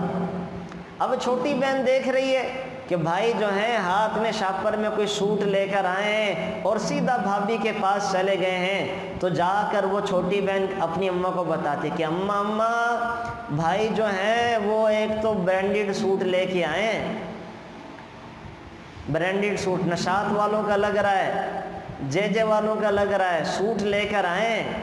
تو کہہ تو سچ رہی ہے، بول تو وہ ٹھیک رہی ہے کہ سوٹ تو بھائی لے کر آیا، لیکن کیا کر رہی ہے؟ ماں کو تکلیف دے رہی ہے۔ کیا کر رہی ہے؟ ماں کا سینہ چھلنی کر رہی ہے۔ کیا کر رہی ہے؟ یہ سچی بات بول کے ماں کو اذیت دے رہی ہے۔ اللہ کو یہ بول پسند نہیں ہے۔ یہاں کیا چاہیے تھا؟ چھوٹی بہن کو چھپا لیتی، ماں کو تکلیف دینے کی، پریشان کرنے کی کیا ضرورت تھی؟ کہ اللہ تعالیٰ نے بھائی کے دل میں ایک ہی دل رکھا ہے، بھائی جو ہے اگر اپنی بیوی کے لیے کوئی سامان لے آیا تو کیا حرج اور مذائقے کی بات ہے، یہ اس کا حق بنتا ہے، اس کا حق بنتا ہے۔ تو ہمارے یہاں ان چیزوں نے معاشرہ بگاڑ دیا۔ ہر گھر میں لڑائیاں کیوں ہوتی ہیں؟ ہر گھر میں فساد کیوں ہوتا ہے؟ کہ وہ بہنیں کیا کرتی ہیں؟ بھابھیوں کی طرف سے ماؤں کے کان بھرتی رہتی ہیں، کہ بھائی تو بھابھی کو لے کے آؤٹنگ پہ چلا گیا، آپ کو نہیں لے کے گیا۔ میرے پاس یہاں پہ کتنی عورتیں کہ اپنی بیگم کو لے کے جناب ہسپتالوں میں پھرتے رہتے، مجھے نہیں پوچھتا۔ حالانکہ کئی ایسے بدبخت بیٹھے ہوتے ہیں، لیکن اللہ کا شکر ہے اب اتنا برا وقت بھی نہیں آیا کیسے ہوں، لیکن مائیں یہ برداشت نہیں کرتی، مائیں برداشت نہیں کرتی۔ رات میرے پاس ایک فون آیا، بیچاری خاتون کا اللہ نے ان کے ہاں اولاد دی، اور اولاد دے کے اب ایموشنلی بلیک میل کر رہے ہیں۔ وہ عجیب وہمی قسم کے خاندان کے لوگ ہیں، میں جانتا بھی ہوں ان کو، کہ وہ جناب بچی کو پہلے گھر نہیں جانے دیتے تھے کہ نظر نہ لگ جائے، یہ نہ ہو جائے، وہ نہ ہو جائے۔ اولاد ہوئی تو اپنے بیٹے کے ماں نے کان بھرے کہ نہ جانے دینا، کہیں نقصان نہ ہو جائے۔ اب بیٹا پریشر میں آ کے وہ مجھے بیچاری لڑکی کہنے لگی کہ مجھے کہنے لگا اگر جانا ہے تو میری بیٹی کو چھوڑ جاؤ اور مجھ سے طلاق لے کے چلی جاؤ۔ لا حول ولا قوت الا باللہ۔ اب یہ کان کون بھر رہا ہے بیٹے کے؟ مائیں بھر رہی ہیں، یا ماؤں کے کان کون بھرتا ہے؟ وہ بیٹیاں بھر رہی ہوتی ہیں بھابھیوں کی طرف سے، بھائیوں کی طرف سے۔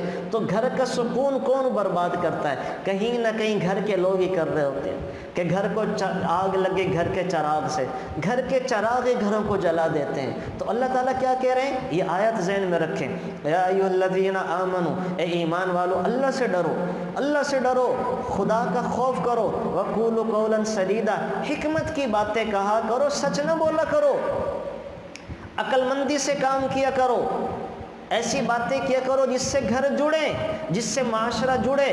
ایسی سچ باتیں بھی نہ کیا کرو جس سے معاشرہ ٹوٹ جائے۔ میں نے آپ کو بتایا ہے نا ابھی جو میں نے مثال دی تھی کہ بیٹا جو ہے وہ سوٹ لے کے، کوئی سامان لے کے، کھانا لے کے اپنی بیگم کے کمرے میں چلا جاتا ہے، تو جو چھوٹی بہن امی کو بتاتی ہے، ابا کو بتاتی، دیکھو کھانا لے کے وہاں چلا گیا، تو بہن کا یہ سچ بولنا، اماں ابا کو بتانا، یہ اماں ابا کو تکلیف دینا ہے، یہ فتنہ فساد بپا کرنا ہے، یہ ان کے دل اور سینے کو جلانا ہے، چھلنی کرنا ہے۔ تو یہ بہن کوئی اچھا کام نہیں کر رہی، یہ سچ بول کے فتنہ فساد کا بیج ڈال رہی ہے۔ تو اس کے اندر خیال کریں ہماری مائیں بہنیں، ہماری خواتین، کہ ہم نے کس موقع پر کیا بات کرنی ہے۔ موقع محل کی بات جس نے کرنا سیکھ لی نا، اس نے آدھا دین سیکھ لیا کہ کس موقع پر کیا کہنا ہے، کیا نہیں کہنا۔ تو انہی باتوں سے ہمارا گھر ٹوٹتا ہے۔ تو یہ آیت سورہ احزاب میں اللہ کہہ رہے ہیں کہ سیدھی بات کرنا۔ اور انعام اللہ کیا دیں گے؟ جس نے یہ سیکھ لیا کہ کس موقع پر کیا بات کرنی ہے، کیا نہیں کرنی۔ عورتیں بھی یہ باتیں کرتی ہیں کہ جناب خاوند تھکا ہارا گھر آیا، پریشانی میں آیا، اپنی باتیں آرام کہانیاں سن، اپنی ضرورتیں بتانا شروع کر دی۔ بھئی آپ خیال کریں، تھکا ہارا پریشان ہے، اس موقع پر تو کوئی بات کرنا بم پھوڑنے کے برابر ہے۔ خود دعوت دینے والی بات اپنی میاں کو کہ مجھ پر غصہ ہو اور مجھے وہ پٹائی کریں۔ تو سمجھداری سے کام لینا چاہیے۔ حکمت جو ہے وہ اللہ تعالیٰ نے ہمیں سکھائی ہے۔ تو جس نے حکمت سیکھ لی، اللہ کیا کرے گا؟ اللہ وعدہ کر رہے ہیں یصلح لکم اعمالکم، اللہ کہہ رہے ہیں میں تمہارے سارے کام ٹھیک کر دوں گا۔ تمہیں ٹھیک کرنے کی ضرورت نہیں ہے، تم حکمت سیکھ لو، موقع محل پر بات کرنا سیکھ لو، میں رب تمہارے کام ٹھیک کر دوں گا، میں کر دوں گا، میں ذمہ داری لیتا ہوں۔ اور کیا کروں گا؟ وَيَغْفِرْ لَكُمْ ذُنُوبَكُمْ، حکمت کی باتوں کے کرنے میں جو تم سے چھوڑے بہت جھوٹ بولے گئے ہوں گے، جو تم نے گڑبڑے کی ہوں گی، گناہ کیے ہوں گے، وَيَغْفِرْ لَكُمْ ذُنُوبَكُمْ، میں تمہارے ان گناہوں کو بھی معاف کر دوں گا۔ کتنی بڑی بات اللہ کہہ رہے ہیں کہ اگر حکمت سے کام لیتے ہوئے، ڈپلومیسی سے کام لیتے ہوئے تم نے گھروں کو بسایا، گھروں کو چلایا، خاندانوں کو جوڑا، تو کیا کروں گا؟ میں تمہارے سارے کام ٹھیک کر دوں گا۔ اس لیے کہ جب خاندان جڑتے ہیں، گھر چلتے ہیں تو سکون آتا ہے، اور جب گھروں میں سکون آئے تو دال چٹنی پہ بھی گزارا ہو جاتا ہے، کاروبار میں بھی دل لگتا ہے، نوکری میں بھی لڑکے کا دل لگتا ہے۔ لیکن جب گھروں میں سکون نہ ہونا تو پھر کاروبار بھی نہیں چلتے، نوکریاں بھی صحیح سے نہیں ہوتی، مالکان اپنے ملازموں کو نکال دیتے ہیں، لڑکے سمجھتے ہیں ہم پر کسی نے جادو کروا دیا، جادو وادو نہیں ہوا، وہ گھر کی بے سکونی نے سارا کام تباہ و برباد کر دیا۔ تو اللہ کہہ رہے کہ گھروں میں سکون ہوگا، تم حکمت کے ساتھ چلو گے، میں تمہارے سارے کام ٹھیک کر دوں گا، سارے کام، دین کے دنیا کے سارے کام۔ وَيَغْفِرْ لَكُمْ ذُنُوبَكُمْ، اور میں تمہارے پھر جو چھوٹے موٹے تم سے اس حکمت عملی میں گناہ ہوئے ہوں گے ان کو بھی معاف کر دوں۔ اللہ اکبر! کتنے اللہ مہربان ہیں، ہماری زندگی دنیا اچھی بنانے کے لیے کتنی سہولتیں ہمیں دے رہے ہیں، کتنی سہولتیں دے رہے ہیں۔ تو میں آپ سے بھی گزارش کروں گا ان آیات کو ذہن میں رکھ کے اپنی زندگی کو گزاریں۔ پھر آگے چل کر اللہ تعالیٰ نے قوم سبا والوں کا ذکر کیا ہے کہ یہ قوم سبا کے جو لوگ تھے یہ بڑے اللہ تعالیٰ نے نعمتیں دی تھیں، ان کے باغات تھے، ان کے باغات میں ہر قسم کے پھول پھل تھے، نعمتیں تھیں۔ یہ خالی ٹوکرا سروں پر لے کر جاتے تھے تو اتنے پھل گنتے تھے کہ بغیر توڑے وہ سارا باغ اور ٹوکرا بھر جایا کرتا تھا، وہ توڑنے کی ضرورت ہی نہیں ہوتی تھی، بغیر توڑے پھلوں سے ٹوکرا بھر جاتا تھا۔ اگر کوئی بیمار ان کے باغوں میں جاتا تو باغوں کی اتنی نعمتیں تھیں اور اتنی خوشگوار ہوا اور فضا تھی کہ بیمار ویسے ٹھیک ہو جاتا تھا۔ کسی کو جوئیں پڑی ہوئی، جوئیں وہاں جا کے مر جایا کرتی تھیں۔ اللہ تعالیٰ نے ان کے بڑے مزے کروائے، لیکن ان لوگوں نے کیا کیا؟ ان لوگوں نے اللہ کی ناشکری کی، اللہ کی نعمتوں کے اظہار، اللہ کی نعمتوں کو ضائع کرنا شروع کیا۔ تو اللہ تعالیٰ نے بدلے میں کیا کیا؟ وَبَدَّلْنَاهُمْ بِجَنَّتَيْهِمْ جَنَّتَيْنِ ذَوَاتِ أُكْلٍ، اللہ تعالیٰ نے ان کے باغات کو سیراب کرنے کے لیے جو انہوں نے ڈیم بنائے ہوئے تھے، ان ڈیموں میں اللہ تعالیٰ نے چوہوں کو بھیج دیا۔ چوہوں نے آہستہ آہستہ ڈیموں کو توڑنا کترنا شروع کیا، اور بڑے بڑے چوہوں نے وہ ڈیم کتر کے وہ اس میں سوراخ کر دیے، وہ سارے پانی نے ان کے سارے باغات کو تباہ و برباد کر کے رکھ دیا۔ یوں ناشکری کی سزا اللہ نے دنیا میں دے دی کہ اللہ تعالیٰ نے ان کو ختم ہی کر کے رکھ دیا۔ تو ہمیشہ دیکھیں دنیا میں ناشکری کی سزا ملتی ہے۔ جن لوگوں کو اللہ نے نعمتیں دی ہوں نا، کسی بھی قسم کی، آواز کی نعمت ہے اور لباس کی نعمت ہے، کھانے پینے کی نعمت ہے، سواری کی نعمت ہے، اچھی اولاد کی نعمت ہے، اچھے خاوند کی نعمت ہے، اچھی بیویوں کی نعمت ہے، اچھے ماں باپ کی نعمت ہے، اچھے مالکوں کی نعمت ہے، اچھے پڑوسیوں کی نعمت ہے۔ یاد رکھیں ان نعمتوں کی قدر کریں۔ قدر کا کیا مطلب؟ ہر نعمت کا حق ادا کریں۔ خوشی میں اللہ تعالیٰ کے قریب ہونے کی کوشش کریں، غمی میں اللہ تعالیٰ سے قرب حاصل کرنے کی نعمت کا شکر ادا کریں۔ نعمت کا شکر کریں گے تو اللہ نعمت بڑھاتا ہے، اور اگر نعمت کی ناقدری کی اللہ نعمتوں کو چھین لیتا ہے۔ یہ اللہ ہمیں بتا رہے ہیں کہ ایسے ایسے لوگ بھی تھے، صرف میرا شکر نہیں کیا، میں نے سب کو تباہ و برباد کر کے رکھ دیا۔ تو جب اللہ ان کو کر سکتے ہیں تو اللہ ہم سے بھی انتقام لے سکتا ہے۔ تو یاد رکھیں نعمتوں میں شکر گزاری کو اپنا معمول بنا لیں۔ پھر آگے چل کر سورہ فاطر میں اللہ تعالیٰ کہہ رہے ہیں وَلَا تَزِرُ وَازِرَةٌ وِزْرَ أُخْرَىٰ، قیامت کے دن کوئی کسی کا بوجھ نہیں اٹھائے گا، کوئی کسی کے گناہوں کا بوجھ نہیں اٹھائے گا، ہر کسی کو اپنے اپنے گناہ اٹھانے پڑیں گے۔ وَلَا يَحْمِلُنَّ أَثْقَالَهُمْ وَأَثْقَالًا مَعَ أَثْقَالِهِمْ، ہاں گمراہ قسم کے لوگ اپنے بوجھوں کے ساتھ اور بوجھ بھی اٹھائیں گے۔ وہ لوگ جنہوں نے غلطی روایتیں جاری کی، وہ لوگ جنہوں نے دنیا میں غلط ریتیں جاری کی، وہ لوگ جنہوں نے دنیا کے اندر غلط چیزوں کو رواج دیا، وہ اپنے گناہوں کا بوجھ بھی اٹھائیں گے اور اپنے پیچھے گناہوں پر چلانے والوں کا بوجھ بھی اٹھائیں گے۔ قابیل اس نے قتل کی ابتدا کی، اپنے گناہ کا بوجھ بھی اٹھائے گا، اور قیامت تک جتنے قتل ہوں گے سارے اس کے نامہ اعمال میں ڈال دیے جائیں گے۔ جو لوگ گانے گا کر لوگوں کو بے راہ روی کا شکار کرتے ہیں اور اپنے گناہ کا بوجھ بھی اٹھائیں گے، اور جتنے لوگ قیامت تک ان کے گانوں کو سنیں گے سب کے گناہوں کا بوجھ ان پہ لاد دیا جائے گا۔ وہ لوگ جو بے حیائی کے کلچر کو عام کرتے ہیں اور ایسے ایسے فیشن ڈیزائن کرتے ہیں جس سے بے حیائی پھیلے، جس سے معاشرہ تباہ ہو، تو اس کا گناہ بھی اٹھائیں گے، اور قیامت تک ان کے فیشن پر چل کر جتنے لوگ بے حیائی کا ارتکاب کریں گے سب کے گناہ ان پر ڈال دیے جائیں گے۔ یہ تو ہوگا، لیکن باقی کوئی کسی کے گناہ کا بوجھ اٹھانے کو تیار نہیں ہوگا۔ آپ علیہ الصلوۃ والسلام نے فرمایا کہ اس روز ایک باپ اپنے بیٹے سے کہے گا کہ تم جانتے ہو میں تمہارا کیسا شفیق مہربان باپ تھا۔ وہ اقرار کرے گا کہ بے شک آپ کے احسانات بے شمار ہیں اور میرے لیے آپ نے دنیا میں بڑی تکلیفیں اٹھائی ہیں۔ اب باپ کہے گا بیٹا آج میں یہ تمہارا محتاج ہوں، اپنی نیکیوں میں سے تھوڑی مجھے دے دو